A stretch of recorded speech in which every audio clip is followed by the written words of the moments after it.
Assalamualaikum warahmatullahi wabarakatuh. Alhamdulillah wassalatu wassalamu ala sayyidil mursalin wa ala alihi wa ashabihi wa man tabi'ahu bi ihsanin ila liqa'i yaumihi ajma'in. Amma ba'du, yang saya muliakan seluruh jemaah salat subuh Masjid Al-Muhajirin pada hari ini Ahad 23 Rabiul Akhir 1443 Hijriah bersamaan dengan 28 November 2021. Yarhamuni wa yarhamukumullah. Alhamdulillah, kita subuh ini setelah melaksanakan kewajiban dapat melanjutkan dengan mendengarkan tausiah yang didahului dengan lantunan ayat suci tadi yang dibacakan oleh ananda kita. Semoga beliau dan kita yang telah melaksanakan ini insyaallah akan mendapatkan syafaat Al-Quran. Salawat dan salam kita sanjungkan kepada junjungan kita Nabi besar Muhammad sallallahu alaihi wasallam. Allahumma salli ala sayyidina Muhammad wa ala alihi wa ashabihi ajmain. Mudah-mudahan kita semua beserta keluarga terpilih sebagai umat Rasul yang kelak mendapatkan syafaatnya pada hari kiamat. Amin ya rabbal alamin. Saudara-saudaraku, Bapak Ibu, seluruh jemaah yang dimuliakan Allah, 3 hal yang tidak bisa kita elakkan dalam menjalani hidup ini. Yang pertama adalah sakit. Jadi sehebat apa kita menjaga kesehatan, dipastikan pernah sakit. Terlepas sakitnya itu berat atau ringan, yang penting pernah sakit. Rasulullah sendiri pun di penghujung hayatnya sakit dan kemudian wafat. Setidaknya kita berharap seperti itu. Kalaupun mau sakit berat, langsung menuju kematian. Kemudian yang kedua tadi adalah tua. Kita semakin hari semakin tua. Setidaknya kita hari ini lebih tua daripada kita kemarin. Jadi bandingan tua itu bukan kita sama yang lain. Kalau bandingan tua kita sama yang lain, tentunya saya sekarang masih muda, karena masih ada orang-orang tua. Akhirnya kita nggak pernah merasa tua. Tapi ketika bandingan tua itu ke diri sendiri, kita akan terus menjaga waktu untuk dimanfaatkan agar terus beribadah, karena kita merasa hari demi hari terus bertambah tuanya. Nah, yang terakhir adalah mati, al-maut.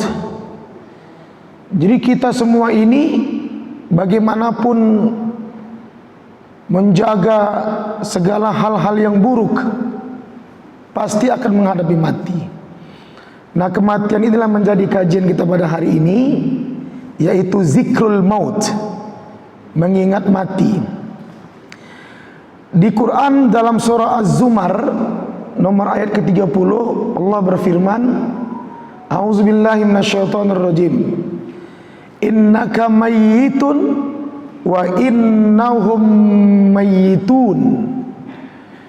Sesungguhnya engkau Muhammad mati, pasti mati. Wa innahum mayyitun, dan orang-orang selainmu pun juga akan mati. Oleh para ulama dikatakan, la'ad ahadukum akram min Muhammad. Tidak ada satu orang pun di muka bumi ini yang kemuliaannya melebihi kemuliaan junjungan kita Nabi besar Muhammad sallallahu alaihi wasallam. Artinya Nabi Muhammad lah manusia yang paling mulia, yang paling hebat, yang paling dicintai oleh Allah, pun dia meninggal. Apatah lagi orang yang kemuliaannya tidak semulia Rasulullah. Yang Rasulullah paling mulia pun meninggal, itu standarnya kira-kira. Yang paling sangat amat dicintai Allah pun meninggal. Adakah orang yang dicintai Allah cintanya melebihi cinta Allah kepada Rasulullah? Tidak ada. Jadi kalau Allah sudah sangat amat mencintai Nabi pun dicabutnya nyawanya, harus meninggal, apalagi kita. Sebelum Nabi Muhammad, Nabi Ibrahim alaihissalam, ketika didatangi oleh malaikat maut, sempat terjadi negosiasi untuk agar tidak dicabut nyawa. Lantas kata malaikat maut sama Allah, wahai Allah, ketika aku ingin mencabut nyawa Ibrahim, dia katakan, apakah seseorang yang dicintai itu akan disakiti oleh orang yang mencintainya? Apakah seseorang yang dicintai itu akan disakiti oleh orang yang mencintainya? Apa kata Allah dengan malaikat maut? Bilang sama kekasihku Ibrahim, apakah orang yang mencintai itu enggan untuk menemui apa yang dicintainya? Akhirnya kata Nabi Ibrahim apa? Segera cabut nyawaku wahai Israel. Karena sebab hanya dengan kematian itulah kita bisa menemukan zat yang maha mulia yang kita cintai. Tanpa mati nggak bisa ketemu. Sehingga dikatakan al-mautu dakhil, al-mautu babun wan nasu dakhiluha. Mati itu adalah pintu yang semua orang pasti akan masuk ke dalamnya. Jadi Bapak Ibu sekalian yarhamuni warhamukumullah, kita merenung akan hidup kita ini, bahwa keseharian kita sudah sangat biasa mendengar berita kematian. WA langsung dikabari si fulan meninggal, innalillah. Si fulan wafat, innalillah. Sudah biasa kan? Sangat biasa sekali, nggak kaget itu. Masalahnya, sudahkah kita membiasakan diri kita yang meninggal? Sudahkah kita membiasakan mengatakan kalau aku pasti mati, aku pasti meninggal, ini rumah yang cantik ini pasti ku tinggal, mobil yang mewah ini pasti ku tinggal, istriku yang muda yang cantik pasti ku tinggal, suamiku gagah ganteng pasti ku tinggal, anakku yang comel dan lucu pasti ku tinggal, semua aset-asetku ini pasti ku tinggal. Sudahkah kita membiasakan itu ke diri kita? Kalau belum, tolong biasakan. Karena jangan kita hanya terbiasa mendengar orang meninggal saja, tanpa membiasakan kalau diri kita yang bakal meninggal. Ya, ada dua nasihat kata Nabi dalam hadis. Satu nasihat yang bercakap, satu lagi nasihat yang diam. Apa nasihat yang bercakap? Quran. Apa nasihat yang diam? Maut. Jadi kalau kita mau mendapati nasihat yang bercakap, rajin-rajinlah membaca Al-Quran. Segala sesuatu itu akan berkarat, termasuk hati. Dan cara menghilangkan karat hati dengan membaca Al-Quran. Targetnya Bapak Ibu, tidak usah dulu pakai sekian lembar. Ada istilah odos ya, one day one juice misalnya. Sehingga dengan target one day one juice itu, kayaknya kita membacanya itu seperti terburu-buru, karena harus sampai target. Kan bagus Ustaz, bagus kalau memang semuanya bagus, bacaannya bagus, makhrajnya bagus, wakafnya bagus, sebutannya bagus, bagus. Masalahnya apakah semuanya bagus? Khawatir nanti karena harus tamat satu hari satu juz, dia nggak lagi memperhatikan kebagusan-kebagusan itu, dibacanya saja. Walhasil goalnya tak ketemu. Target membaca Quran itu nggak ketemu dia.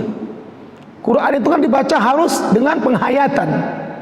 Afala yatadabbarunal Quran? Tidakkah kalian mentadabburkan Al-Quran, merenungi, meresapi, menghayati? Jadi bagaimana Ustaz? Kalau nasihat saya, jika memang kita mampu untuk itu, jangankan satu juz, berjuz-juz pun boleh. Sikit kali 1 juz.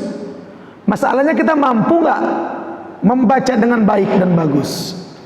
Kalau tidak atau belum atau kurang, maka target kita yang penting membaca setiap hari dulu. Karena itu obat kita, nasihat kita. Jadi jangan sampai bola mata kita ini tidak melihat Al-Quran dalam hitungan 24 jam. Itu dulu target. Mau dibaca subuh, mau dibaca malam, siang, sore, terserah. Sehingga kemana-mana kita memang berusaha untuk menyempatkan waktu baca Quran. Termasuk di kendaraan kita. Jangan sampai di mobil kita banyak disk-disk, kaset-kaset, flash disk, sementara Quran tidak ada. Perlukah itu Ustaz? Sangat. Mana tahu macet, mana tahu menunggu, mana tahu menanti. Oh, di HP kan sudah ada aplikasinya, silahkan, nggak ada masalah itu. Itunya sekedar sarana-sarana saja. Ya. Tapi kalau dalam hukum fikih, walaupun di HP, jika perempuan itu sedang haid, dia juga tetap tidak boleh memegang layarnya itu. Kalau layarnya ada tulisan Al-Qur'annya. Begitu menurut sebagian para ulama, menunjukkan mulianya Al-Quran. Nasihat yang kedua itu mati. Itu tadi, i'tibar. Apa arti i'tibar? Mengumpamakan, memisalkan. Maka di Quran sering ada ayat fa'tabiru, umpamakan, misalkan, tamsilkan. Jadi setiap kali ada orang meninggal kita mengatakan apa? Semoga ambil i'tibar. Itulah tidak ambil i'tibar. Terbiasa mendengar berita orang wafat dan juga terbiasa menganggap diri kita harus bersiap-siap karena pasti wafat. Kebiasaan-kebiasaan itu yang mesti dibiasakan. Kita yakin kita mungkin pernah seperti itu, tapi mungkin kurang dibiasakan. Gak mungkin kita ini gak pernah ingat mati. Pasti semua kita pernah ingat mati. Mungkin kebiasaannya yang kurang. Orang mati itu tidak hanya bisa diingat hanya dengan bertakziah. Ya kalau ada yang meninggal, kalau nggak ada macam mana? Salah satunya apa? Kalau ada kesempatan berziarah atau pas ketika kita melewati kuburan. Ya, kuntu nahaitukum an ziyaratil kubur, kata Nabi. Dulu saya memang pernah melarang kalian untuk tidak berziarah kubur dulu. Karena apa? Karena belum ada kesiapan orang tentang melepaskan orang yang dicintainya itu. Sehingga seperti histeris. Fazuruha, maka saat ini sering-seringlah berziarah. Kuburan yang disuruh Nabi untuk kita ziarahi bukan kuburan orang-orang yang kita kenal. Sehingga kalau mungkin kita dari luar kota atau kita keluar kota, tidak ada di situ kuburan-kuburan orang yang kita kenal, lantas anggapan kita, nggak usah ziarah lah, orang nggak ada itu siapa-siapa kita. Padahal kita disuruh berziarah kubur, kuburan mana saja asalkan kaum muslimin dan muslimat, karena mereka saudara kita. Untuk mengambil iktibar itu, silakan rajin-rajin ke kuburan. Tidak mesti kuburan yang ada kita kenal. Kalau ada bagus, kalau enggak, yang penting kuburan kaum muslimin dan muslimat. Sebab manfaat berziarah itu dua. Tuzahidu fid dunya wa tuzakkiru lil maut. Yang pertama, kalau rajin berziarah kubur, kita akan menjaga jarak dengan dunia ini. Jadi silap bukan nggak perlu dengan dunia, tapi menjaga jarak. Orang zuhud itu bukan nggak pakai mobil. Orang zuhud itu bukan nggak boleh tinggal di rumah mewah. Orang zuhud itu tidak masuk dunia itu ke hatinya. Itu zuhud. Jadi kalau dibilang, saya pilih naik sepeda aja lah, biar kelihatan zuhud, belum tepat pemahaman zuhudnya. Karena kendaraan Nabi sendiri adalah unta yang termahal di zaman itu. Unta Nabi itu unta yang paling sehat, yang paling mahal, yang paling gemuk, yang paling bersih, yang paling mewah. Berarti high class kan? Iya. Jadi kalau kita punya harta yang melimpah ruah, nikmati. Tapi jangan sampai dia menjadi jurang pemisah kita dengan Allah Subhanahu wa taala. Gara-gara empuknya spring bed bapak ibu, sejuknya si bapak ibu nggak berjemaah ke masjid, itu yang musibah. Ya kan? Bapak ibu alasan tidak ke masjid karena hujan, padahal dikasih mobil mewah sama Allah Ta'ala. Jadi untuk apa mobil mewah itu? Jadi zuhud itu bukan berarti kita harus kelihatan miskin, tapi tetap sederhana dan tidak memberi ruang kepada semua itu dalam hati. Doa orang yang bertasawuf, Allahumma ja'alid dunya, Allahumma la taj'alid dunya akbar hammina wala mablagha ilmina, wa ja'alid dunya fi aidina wala fi qulubina. Jadikanlah, jangan pernah kau jadikan target hidupku ini serba dunia. Sikit-sikit dunia, sikit-sikit dunia. Jangan pernah kau jadikan aku orang seperti itu. Dan jadikanlah dunia itu hanya di tanganku saja ya Allah. Jangan sampai dia masuk ke hatiku. Ya udah, nikmati aja. Kita nggak ngaruh itu, walaupun enak, sejuk, empuk, tetap jam 3 bangun, tetap tahajud, nggak ngaruh kita. Ya kan? Tetap kita memprioritaskan ibadah kepada Allah Subhanahu wa taala. Kalau kita nggak boleh kaya, Allah tidak akan mencontohkan nabinya kaya. Siapa itu? Nabi Sulaiman alaihissalam. Kayanya luar biasa itu. Istananya itu mungkin sampai sekarang belum ada orang yang bisa meniru lantainya. Ketika Putri Balkis mau masuk ke istananya, dia angkat itu roknya, karena di bawah lantai itu ada kolam. Anggapan Putri Balkis itu kolam, padahal itu lantai yang saking transparannya itu lantainya, seolah-olah seperti tidak ada lantai. Ketawa Nabi Sulaiman, jangan diangkat, itu lantai katanya. Sehebat apa itu kekayaan coba? Sampai sekarang belum pernah kita jumpa tempat seperti itu. Belum lagi pasukan-pasukannya yang tidak terhitung. Nah, kaya kan? Kaya. Tapi kita dicontohkan Allah dengan kekayaan Nabi Muhammad SAW. Manakah lebih kaya Nabi Muhammad dengan Nabi Sulaiman?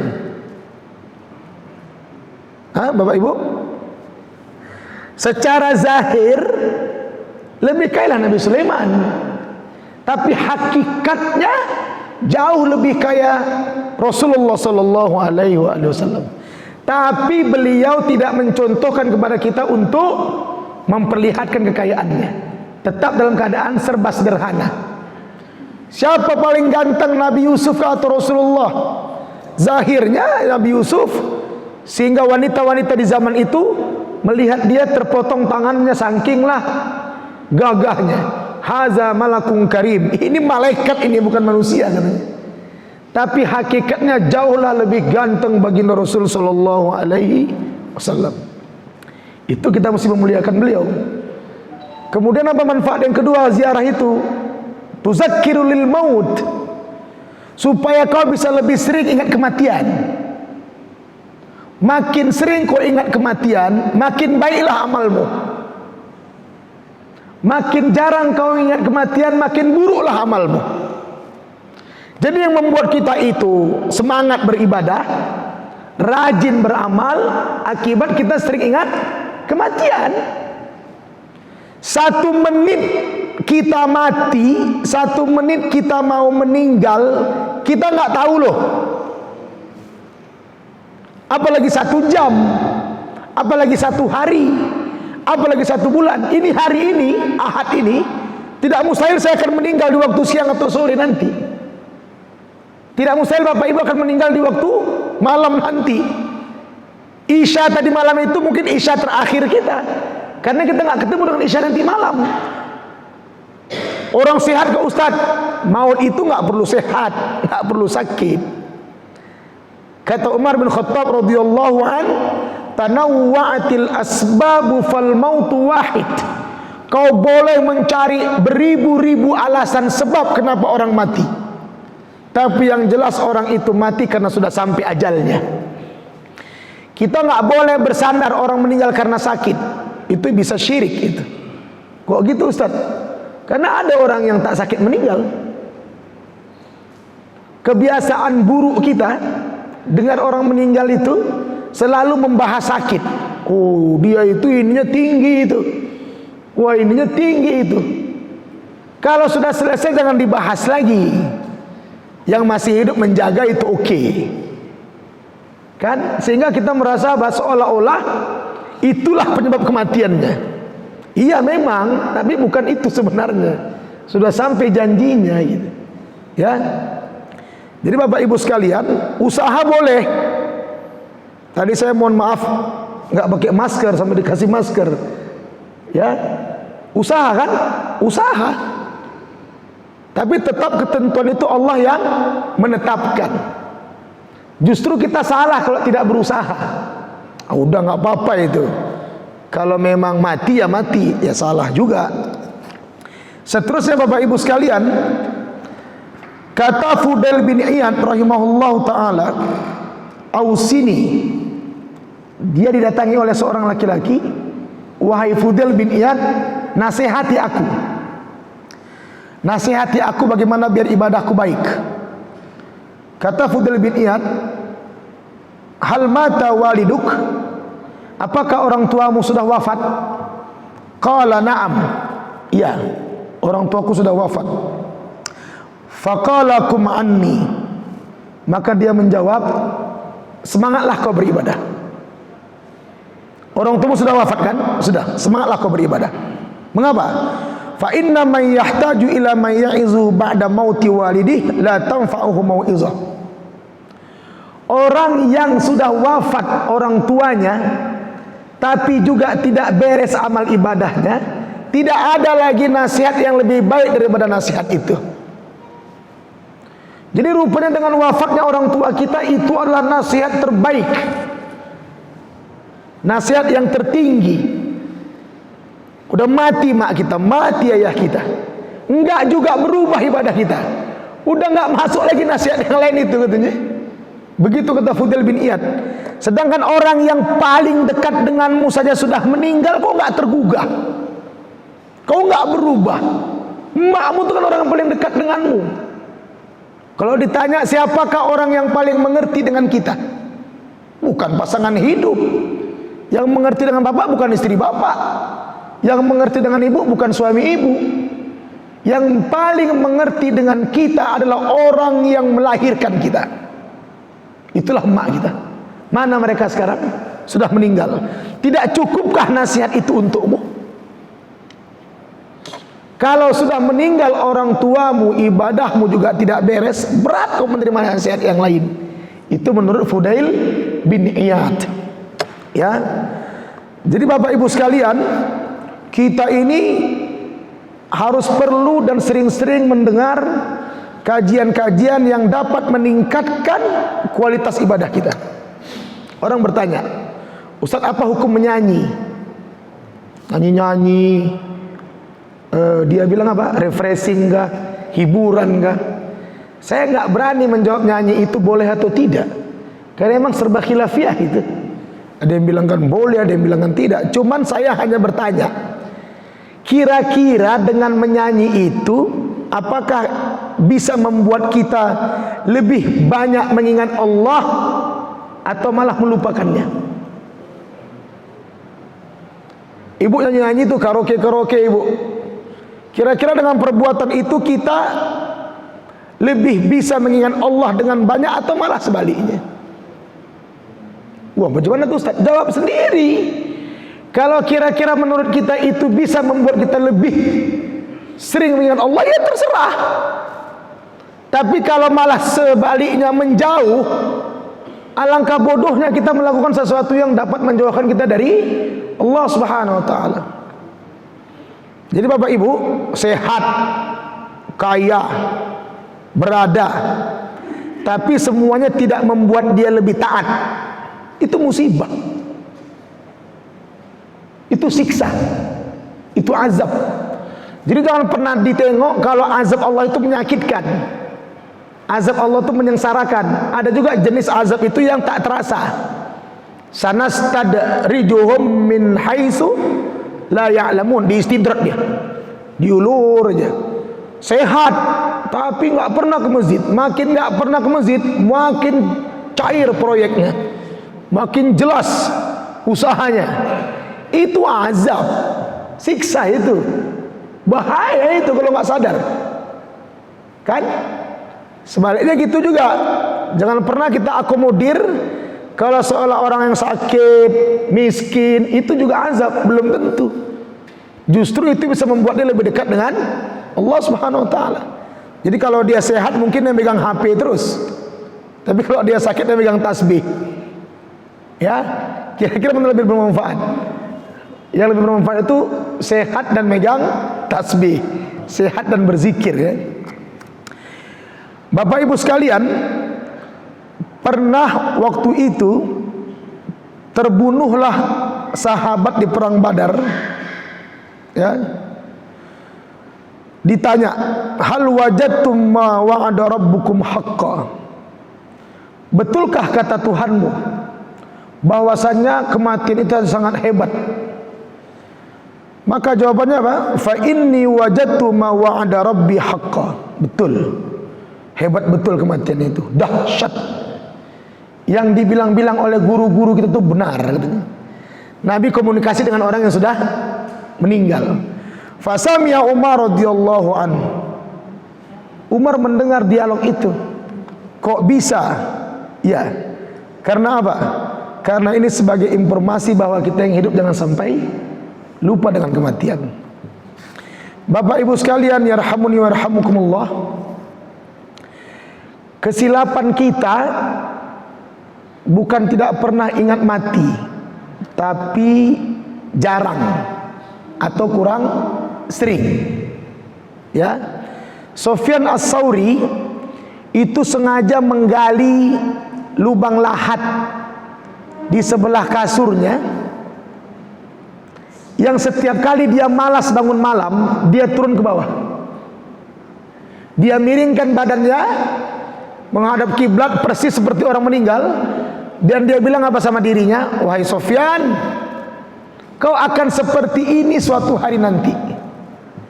Wahai Sufyan, ketika itu terjadi kau nggak bisa bangkit.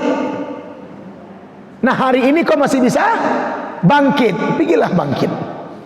Langsung dia mengerjakan sholat malam. Apa yang bisa kita ambil dari kisah ini? Lakukanlah sesuatu yang bisa membuat kita bangkit. Apa kira-kira? Jadi ada mungkin jenis orang yang saya tahu, dia beli kain kafan. Dia beli kain kafan untuk dirinya, dia susun di lemarinya. Jadi setiap kali dia buka pintu lemari, tertengoknya kain kafan itu di celah-celah bajunya itu. Itu cara dia untuk tetap mengingatkan dirinya. Boleh tuh Ustaz? Ya sah-sah saja. Sekarang masalahnya apa yang sudah kita buat untuk mengingatkan diri kita? Kalau tadi kata Sufyan Ats-Tsauri, dia gali lubang lahat. Ada yang kita dengar dia beli kain kafan. Apa yang sudah kita buat? Oh nggak perlu Ustaz, saya tanpa itu pun insya Allah bisa. Silahkan, nggak apa-apa. Masalahnya jangan sampai lalai. Itu kekhawatirannya. Dikatakan oleh para ulama, al-mautu musibatul uzma. Kematian itu musibah terbesar. Tidak ada musibah yang paling besar selain kematian.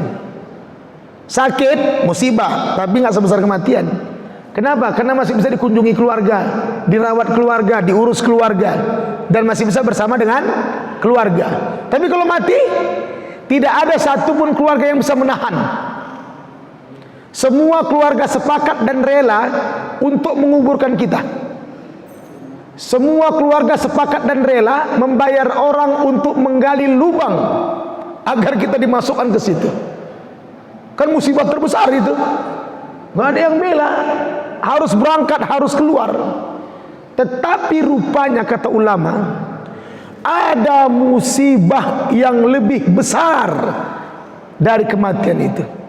Jadi kalau al-mautu musibatul uzma, kematian itu musibah terbesar, wal ghaflatu anhu a'zamul musibah, kau lupa kalau kau bakal mati, itu musibah yang paling besar. Kau lupa kalau kau bakal mati. Kau asyik dengan hidupmu, dengan kemewahanmu, dengan duniamu, sehingga kau lupakan kalau kau bakal mati. Itu musibah yang paling besar. Lupa kita, lalai kita. Ya. Jadi Bapak Ibu, Hari ini kita sudah mulai berusaha untuk melakukan sesuatu yang bisa dapat mengingatkan kita terus menerus akan kematian itu. Jangan sampai seolah kita menganggap yang mati itu orang lain, kita tidak. Orang lain yang kita nanti gitu. Kita bisa saja kapan saja. Persis seperti telur di ujung tanduk. Dikatakan di sini apa? Iza jannal lail tazawwad minat taqwa fa innaka la tadri.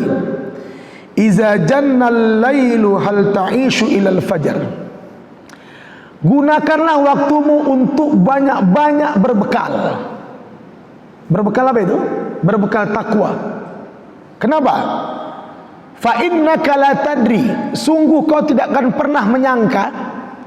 Iza jannal lailun hal ta'ishu ilal fajar, kalau sudah datang gelap gulitanya malam, bahwa tidak ada jaminanmu untuk melihat fajar besok pagi. Jadi kalau sudah datang gelap gulitanya malam, tidak ada jaminan bagi kita waktu itu untuk dapat lagi melihat terbitnya fajar. Nggak ada jaminan kan? Fa innaka la tadri, kau nggak pernah menyangka itu. Fakam min fata amsa wa asbaha dhahikan wa qad nusijat akfanuhu wa huwa la yadri. Berapa banyak pemuda yang tertawa di waktu pagi, kemudian digulungkan kain kafan ke badannya di waktu sore. Pagi masih ketawa, sore sudah meninggal. Kita punya jemaah sholat subuh bareng, pulang dari sholat subuh di rumah, belum mau sarapan lagi, meninggal dia. Walhasil dikubur asar, karena nggak terkejar zuhur ya. Dikubur asar, jenazahnya dibawa dari rumah ke masjid tempat dia subuh tadi pagi. Itu pemandangan yang luar biasa kan? Subhanallah, bapak ini tadi subuh masih di sebelah saya sholat. Kan gitu? Ternyata itu adalah waktu sholat terakhirnya, karena zuhur sudah nggak sholat, asar dibawa kemari. Itu kata syair ini. Wa kam min sahihin mata min ghairi illa wa kam min sakimin asya'ina minad dahar. Berapa banyak orang yang sehat segar bugar lebih dulu wafat darikan orang yang sakit dan sekarat. Ya, ada itu kisah-kisah orang yang divonis mati selamat dari maut. Jadi menurut peraturan, kalau orang divonis mati, ditembak, kemudian mungkin tembakan itu meleset sehingga membuat dia tidak mati di tempat, itu wajib ditolong. Wajib ditolong, wajib diobati sehingga dia sehat dan hidup lagi. Nah, menurut peraturan tidak ada pengulangan dalam eksekusi itu. Berarti selesai. Itu kesalahan si eksekutornya, kenapa nggak tembak tepat? Ya. Jadi saya pernah baca itu ada beberapa orang yang selamat daripada itu. Justru hakim yang mengetuk palunya untuk vonis mati lebih dulu mati. Ya kan? Orang yang dipercayakan untuk mengeksekutor dia lebih dulu mati. Dia yang ketika itu anggapannya luan mati, ternyata dua orang ini yang mendahului dia. Itu kan rahasia Allah itu. Itu kisah yang pernah kita baca. Menunjukkan apa? Tidak ada jaminan. Kalau belum sampai, tidak akan mungkin sampai. Kalau sudah sampai, harus sampai. Ya, itu yang kita yakini. Ya, kalau cerita mati begitulah Ustaz. Iya betul. Yang mau kita bahas ini, persiapkanlah. Man arafa bu'das safar ista'adda. Orang yang sadar betapa jauhnya perjalanan ini, ista'adda, dia pasti akan bersiap. Siap.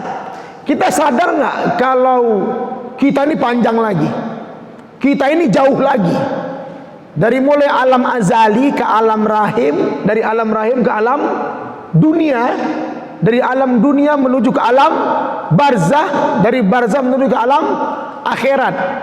Kita ini di pertengahan jalan sebenarnya, sudah terlewati dan akan dijalani. Panjang lagi. Selama-lama orang dalam kandungan pasti terukur kan? Normalnya 9 bulan sekian hari.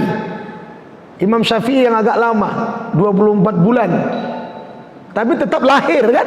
Nah, di dunia juga terukur. Berapa ukuran dunia ini kita? a'maru ummati baina sittin wa sab'in. Umur umatku kata Nabi berkisar antara 6 ke 70. Ada sini yang sudah 60. Hati-hati. Kalau umur dia 60 setahun lagi 61. Kalau dia 62 setahun lagi 63. Enggak menjadi ukuran itu. Di alam rahim terukur, di alam dunia pun terukur. Di alam barzah enggak terukur. Buktinya manusia-manusia yang sudah meninggal dunia dari sejak zaman Nabi Adam sampai sekarang belum dibangkitkan kan? Berapa lama itu? Ratusan mungkin jutaan tahunnya, miliaran bisa jadi.